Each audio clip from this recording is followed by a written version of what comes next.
రాష్ట్రంలో భయానక వాతావరణం సృష్టిస్తున్నారని పీఏసీ సమావేశంలో వైఎస్ జగన్ అన్నారు. పార్టీ సీనియర్ నేతలను తప్పుడు కేసుల్లో ఇరికిస్తున్నారని మండిపడ్డారు. ఇదే సంప్రదాయం కొనసాగితే టీడీపీలో అందరూ జైలుకెళ్లాల్సిందేనని స్పష్టం చేశారు. మిథున్ రెడ్డి అరెస్ట్ బాధాకరమని, రాష్ట్రం పరిధిలోని అంశాలకు ఎంపీగా ఉన్న మిథున్ రెడ్డికి ఏం సంబంధమని ప్రశ్నించారు వైఎస్ జగన్. కేవలం వేధించాలన్న ఉద్దేశంతో తప్పుడు కేసులు పెట్టారని గుర్తు చేశారు. చంద్రబాబు కంట్లో చెవిరెడ్డి నలుసులా మారాడని, అందుకే తప్పుడు కేసు పెట్టి చెవిరెడ్డిని అరెస్ట్ చేశారని ఆగ్రహం వ్యక్తం చేశారు. చెవిరెడ్డి కొడుకును కూడా జైల్లో పెట్టాలని కుట్ర పన్నారని మండిపడ్డారు.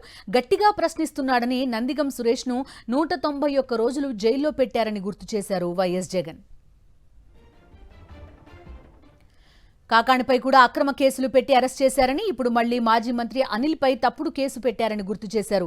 లేని అక్రమాలు చూపి తప్పుడు కేసులు పెడుతున్నారని, పార్టీలో క్రియాశీలకంగా ఉన్న వారిపై కేసులు పెట్టి వేధిస్తున్నారని మండిపడ్డారు. ప్రజల తరపున ప్రశ్నించకుండా చేయాలనేదే బాబు ఉద్దేశమన్నారు.